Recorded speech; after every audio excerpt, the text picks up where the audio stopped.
verse 9. Ecclesiastes chapter 4 in verse 9. Pastor John, thank you so much. Pastor John is our global coordinator.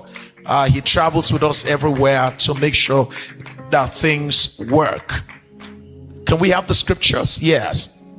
Ecclesiastes chapter 4 verse 9. Can we get to verse 9, please? Verse 9. You will need some speed to walk with me today. Can we have verse 9? Okay. I'd like us all to read it together. That's why I want to slow down so that we have the benefit of reading together. Can we do that together? 1, 2, go. 2 are better than 1 because they have a good reward for their labor.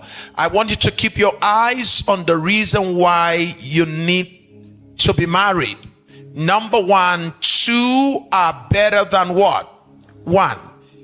There is no one of us that can be better than 2 of us if we are the right 2. Okay? All right. Let's look at the next verse. For if they fall, one will lift up his companion, but woe to him who is alone when he falls, for he has no one to do what?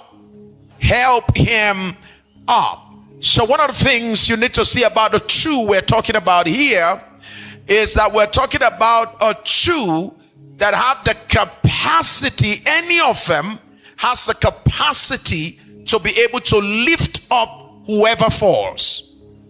Oh, come on, follow me carefully, because you don't want to miss it out from the beginning.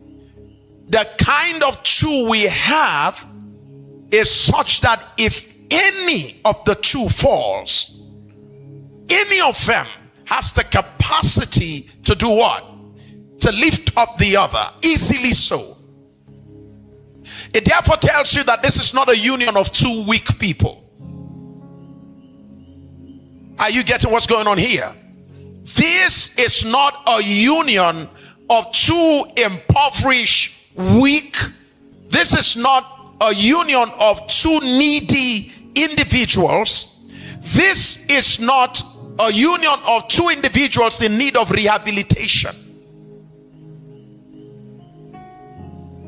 This is the union of 2 individuals who have brought into the union something of value to offer the other. If the man falls, the woman can lift him up. If the woman falls, the man should have the capacity to lift her up. So one of the things you never play with, for those of you who are singles, if you're here, one of the things you never play with is nurturing the capacity of your partner.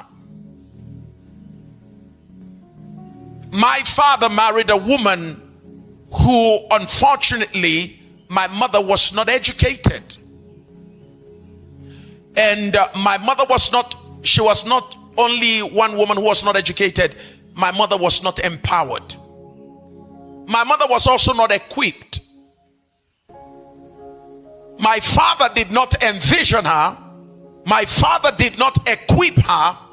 My father did not empower her.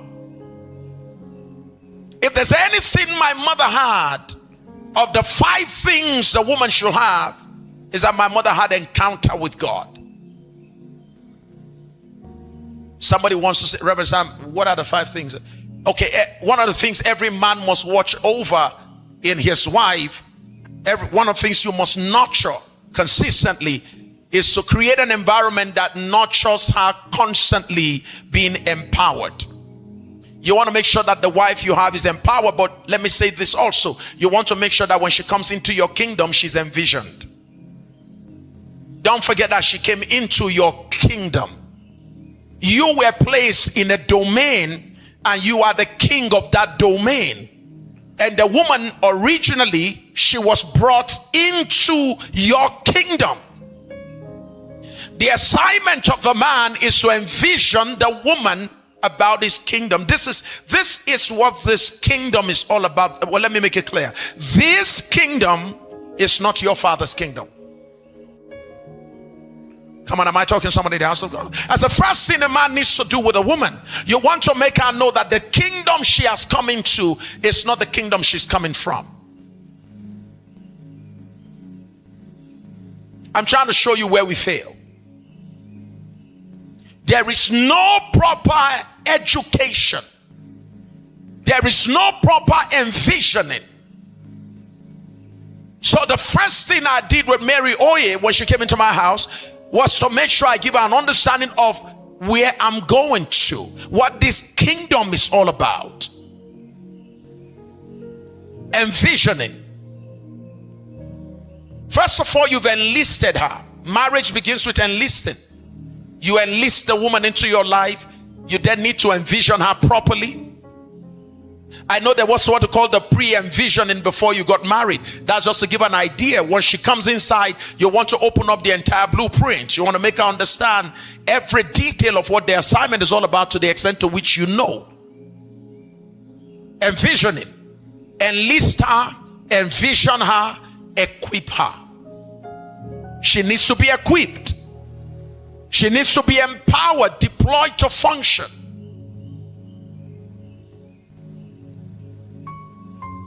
And one of the things we don't fail to do in order for our wives to be their very best or their very best is to make sure that she consistently is being evaluated.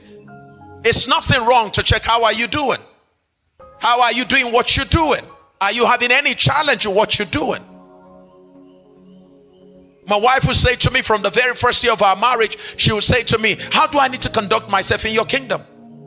She said, now that I'm your wife, how do I conduct myself? I said, be yourself. You have my authorization to be you.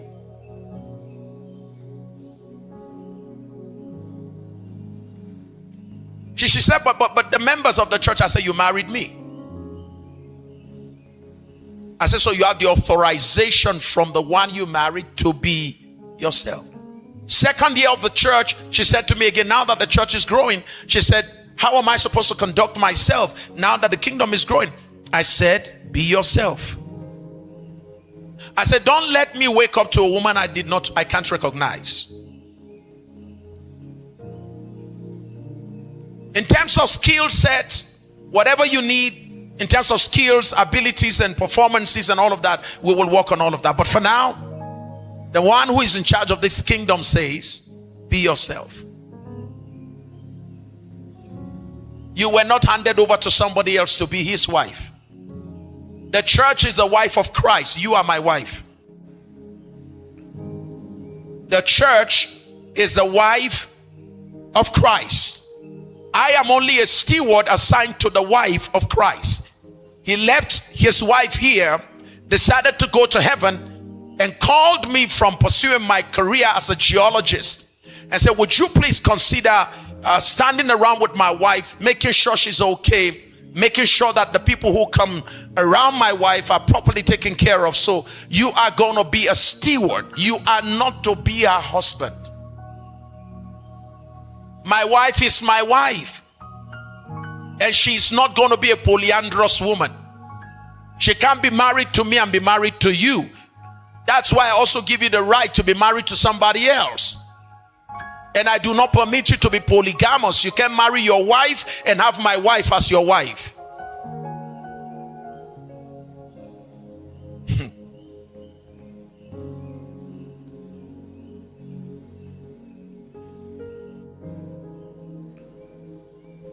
Because sometimes the challenge is you find yourself as a pastor so deeply entrenched with the church, so deeply involved with the church at the neglect of your wife. William Carey had that challenge.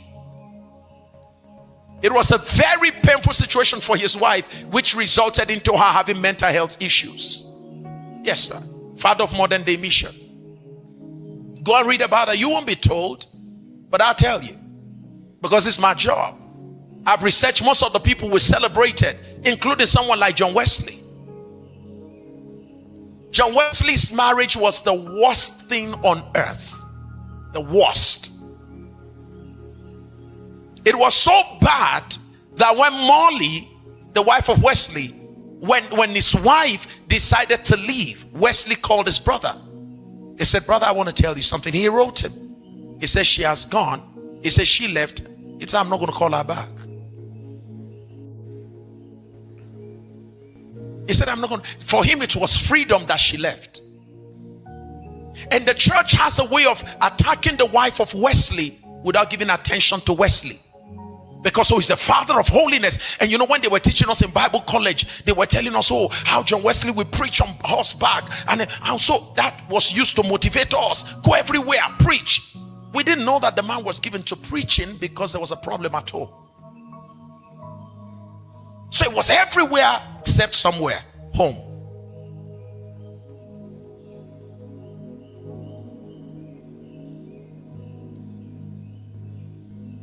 Catherine Kuhlman's worst nightmare was the fact that she had a very terrible experience in marriage.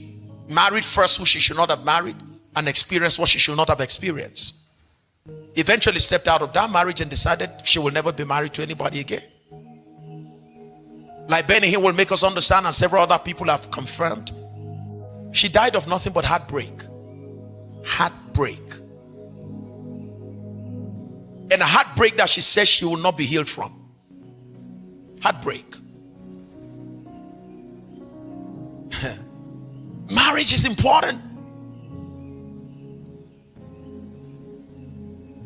Tonight my hope is that the things you will hear from here, you will take it with you and go and help other couples.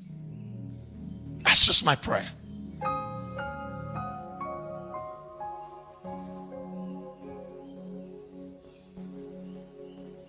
Look at what the Bible says. Woe to him that is alone. You know, you can be married and still be alone. In fact, you can be married and still be lonely. You can be. Woe to him that is alone, but there's no one to help him up. There's no one to help him up. Look at the next verse. Again, if two lie down together, they will keep warm. But how can one be warm alone? I guess this generation have an answer for that. Sex toys, masturbation, pornography. That's how to be warm alone. You will come to the end of it all and realize vanity of vanity. All is vanity. One of the ladies got angry recently. She said, Reverend Sam, she said, no matter how good the sex toy is, I just realized that it cannot be a human being.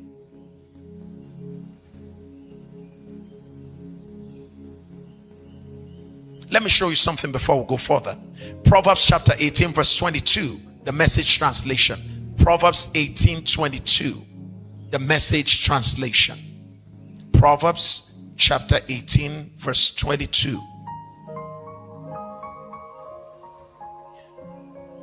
Can we all read this together? I want us all to read it because we read it yesterday with the singles. This is more appropriate for married people now. Can we read it together? 1, 2, go.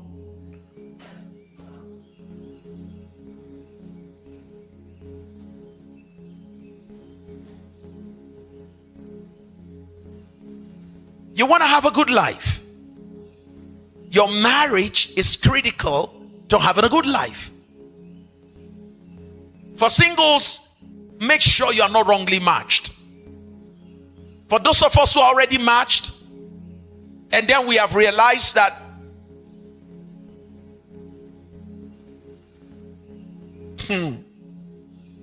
Reverend Sam, we wish we had listened to you before now. Where you're already in, we're going to fix it. God can turn all things around for our good. Yes. It's very possible that we've just come to a point of realization that we're not supposed to be together in the same ship, but we are already in it. Question is, how do we make the rest of our lives to be the most beautiful? Do we allow the fact that we made a wrong choice to make us waste the future? We're already in it. We have kids. Can we just settle down and make sure it works?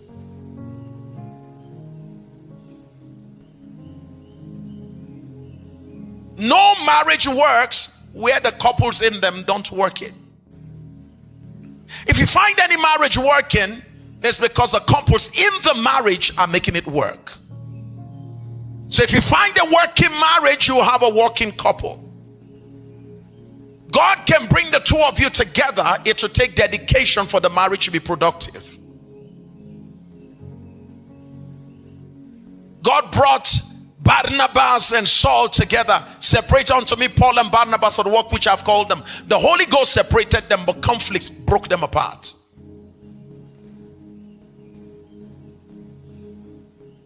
And yet we did not have any separate unto me Paul and Timothy. They were not brought together by the Holy Ghost. They were brought together by information. Paul heard about Timothy, brought him close, and that union became very strong because they worked on it. I'm saying that God can bring you together. It does not guarantee the fact that you will have a good marriage. And you can bring yourselves together and realize that, look, God didn't bring us together in the first place, but we are married. And choose to make it the best of marriage, such that those who were brought together by God will be learning from the two of you. Dedication is what makes marriage to become distinctive. Any marriage that is enviable, any marriage you see that you love, people are working on it. People are working it. Praise God. I really want to keep myself timed up, so PJ, kindly let me know how many minutes I have left so that I can keep myself within the time limit. No good and lasting relationship happens by accident. No good and lasting relationship happens by accident. A thriving marriage is not a game of luck. Please write that down. A thriving marriage, it's not a game of luck. It's not even a game of chemistry. It's not a game of romantic faith. No. It is a result of holy, deliberate architecture. It is designed.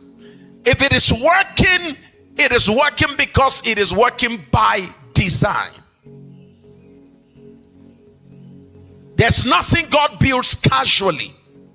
He builds creation by design. He builds the tabernacle by patterns. He builds the church by covenant. And he builds marriages by intention. Every marriage that is thriving today is a product of concentrated and consecrated choices. If you find a marriage working, some people have chosen to make it work. Please take note of that. They have chosen and decided to make it work. Marriages are working because habits that powers them are consistent. It takes covenant commitment to make a marriage work. Covenant commitment. Rugged, dogged commitment to make a marriage work. I look at my wife and I said to her, I said, no matter what happens, I said, you have me for the rest of your life. I say, I have no intention going anywhere else. If you like, be angry. I said, the only person that can walk out is you, not me. I say, I'm here for life. The road will be rough. The journey may be tough, but you have my commitment. We're going to weather the storm together. Praise God. If you ever find any marriage working, here are a few things you need to know about those marriages. Very powerful ingredients that makes them work. Number one is what we call desire. Desire. You must want it badly to fight for it. You must want it badly enough to fight for it. Desire is what fuels a working marriage. The desire that my marriage must work. Number two, the decision to make it work. The decision to make it work. A daily conscious decision to choose each other above self. Choose each other above pleasure. Choose each other above the arguments and the opinions of friends. Not once at the altar, will you say, I choose you? It's what you must do every day. In the bedroom, in the boardroom, in the restroom, I choose you.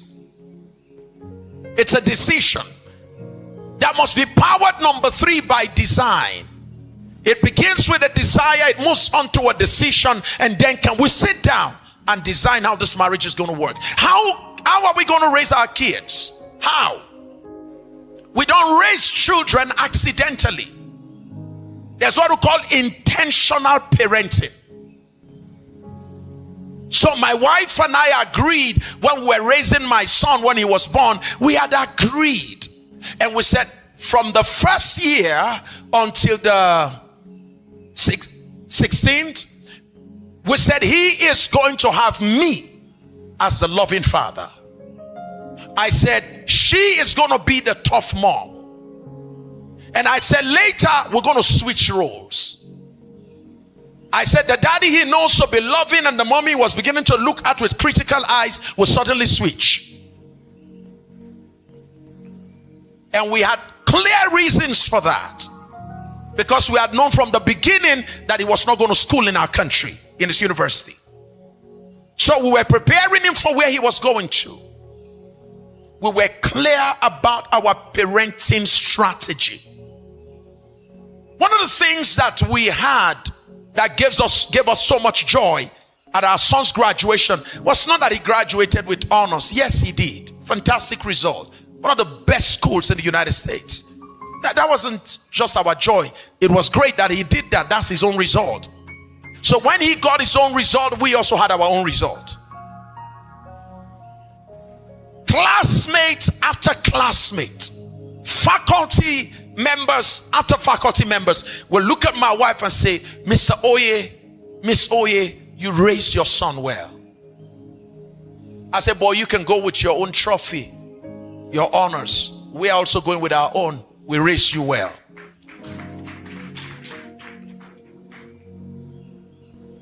Here's the point. Marriage that works by design. Is there a design for communication in your marriage? I wish I could give her the microphone. Hear me very well. When she's talking, I can show you my notes. When my wife is talking, you want to give it to her? So baby, you want to come to us? What do I do when, sorry, you have the microphone there too. Thank you, sir. Thank you for this privilege. Okay, at home, when Reverend Sam is talking, I'm always quiet. I listen, I record, and I allow him to speak. So when he's done speaking, then I ask questions. Thank you, sir. And how about me when you are talking? What do I do? When I'm talking, he takes notes. And I can, thank you so much. And I can take you back to, listen, I can take you back to as far back as 2015. I'm not only taking note, I'm also recording. Because I want to make sure that I play back to 2015. I hope there's nothing she complained about 2015 that I'm still doing 2026.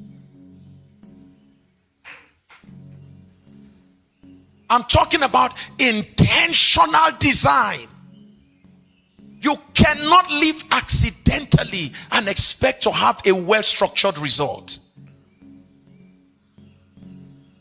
Marriage is work.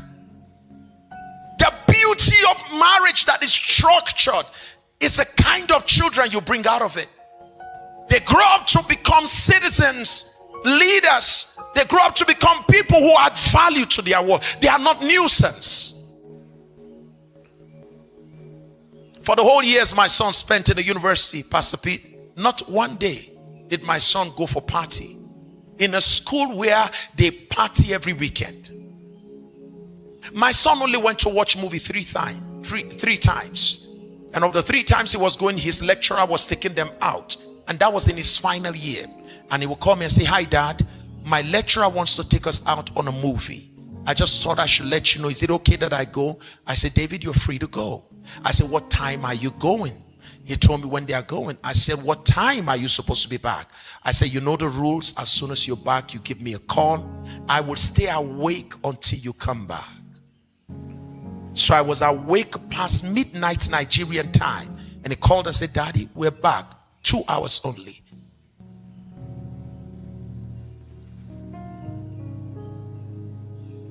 He's just called on our way here. He's called and said, Dad. I said, David, everything is okay. The mama that carried us. Yes, ma'am. You were listening to me. I said, David, anything? Because I'm wondering. He said, no, Dad. I said, I'm in Kenya. He said, I'm aware that you're in Kenya. Mom and I have talked about it. I just want to know if you're all right. He's a busy guy. He has a big job. He's a big man for himself. Works in one of the biggest fintechs in the entire world. I'm talking about structure, because our son must not be a liability to another woman. We're not raising a liability. We don't want a son that goes into another woman's life and is messing up the investment of our parents.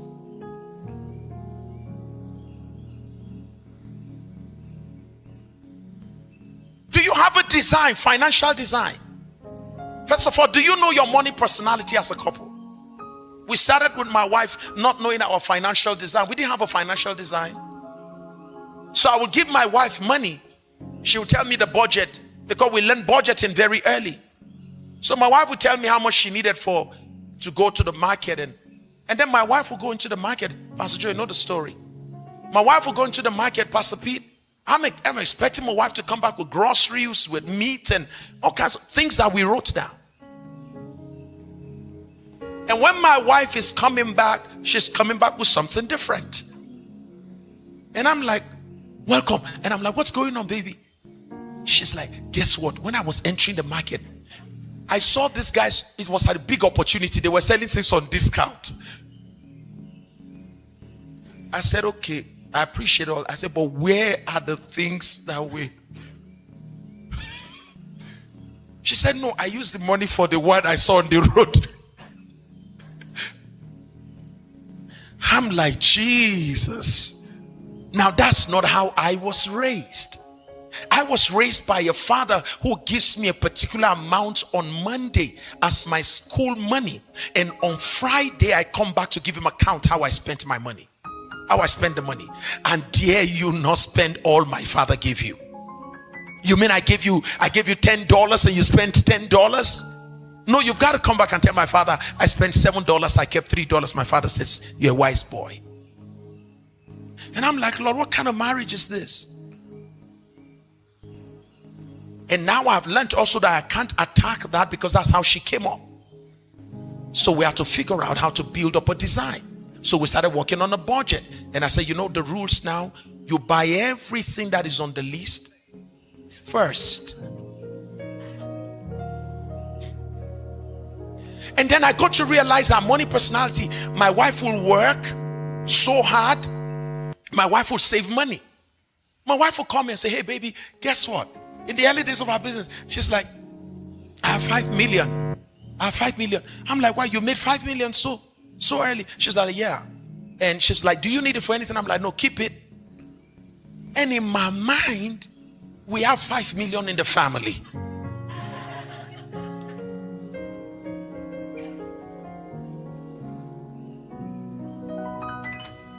So I do all the heavy lifting. And then all of a sudden, I think I was out of the country. And then there was a need at home. The engineer building a project for us, handling our project, called me and said, sir, I need some money to quickly facilitate the project that we're having right now. I said, how much? And he mentioned the amount. I said, okay, let me call my wife. Since I'm in the US, I can't. Let me call. Baby, that 5 million we have.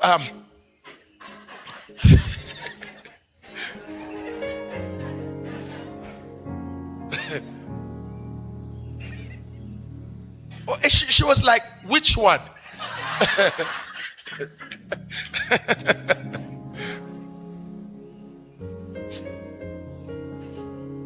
And she was like, no. She said, I thought you don't need it. I said, so what happened? She said, oh, there was this, I saw this woman in church. She was crying. So I gave her 500,000. I saw this other person. And she just said, listen. I said, okay, so what is left? She said, no, everything is gone. It's like our motivation is finish the money, so you are motivated to start afresh.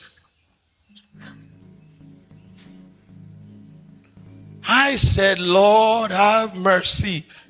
I said, Lord, where are we going with this? And the Lord said to me, you don't have a design financially. There's no financial architecture in your family. I said, God, what do we do? So the first thing we realized was that we're going to open an account. So we had all our accounts. We are all signatories to each other's account. What that means is that my wife and the instruction, the mandate on our account is either or can sign. So my wife can walk into the bank, go check anything I have, and thank God that God, please keep her in prayer. Because if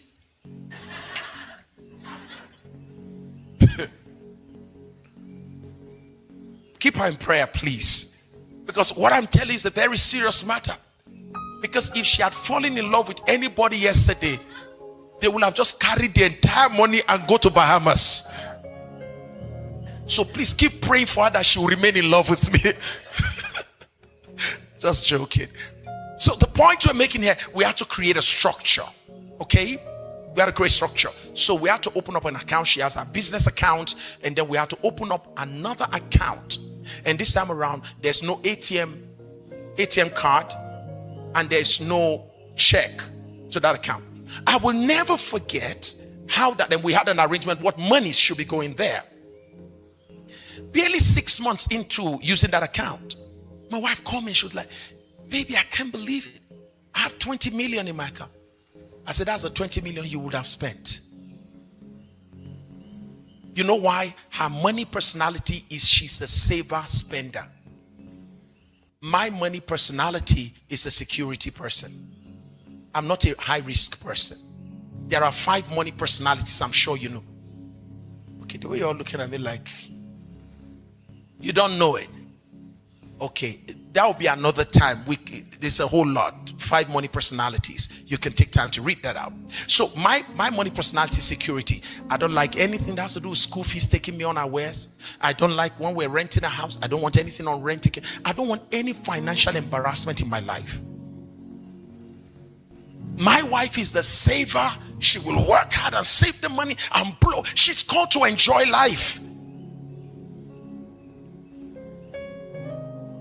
Because after all, this life is a short life, right? I hear you all. Okay.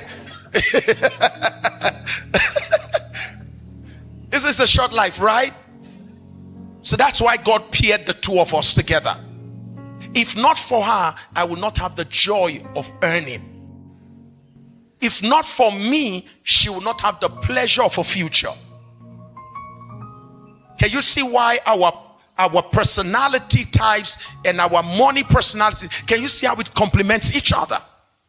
She's the one that would tell me, you have to come on, my friend, you're working so hard, you're making this money, go do something. Have a sauna. I say, sauna what? Massage who? I can massage myself. Can I pay you to do what I can do myself? I pay you to be beating me? No, I beat myself.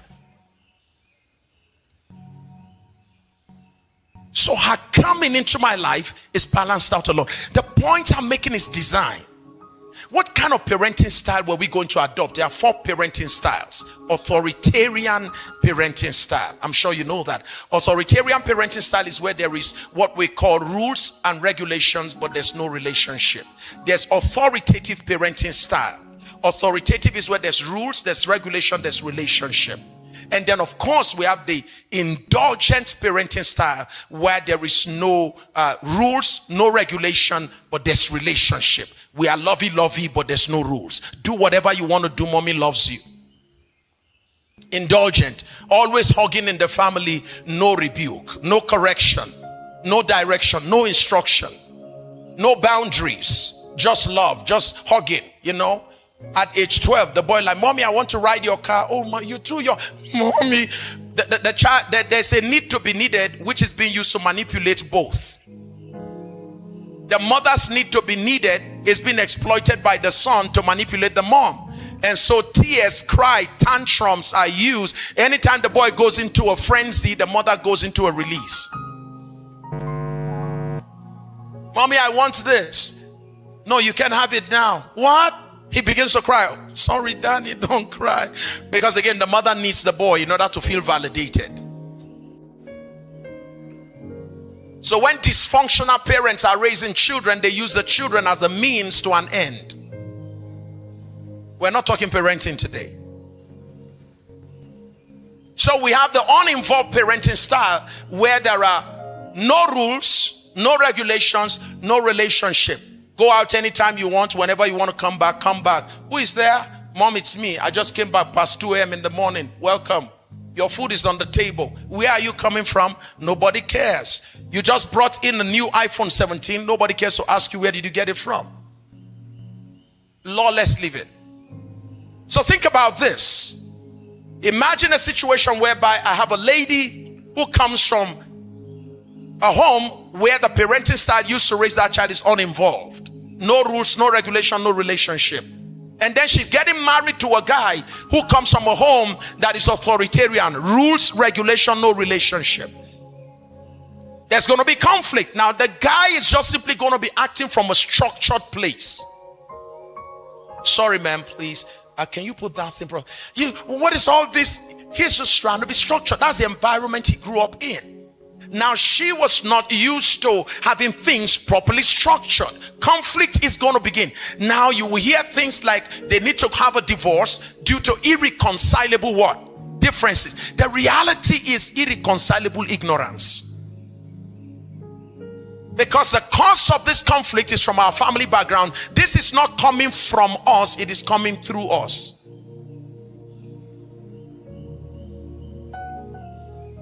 So sometimes you are fighting a partner when you need to understand their history. You just need to understand your partner's history. How the person was raised is how the person is living. Because all of us will always want to recreate the environment we were used to.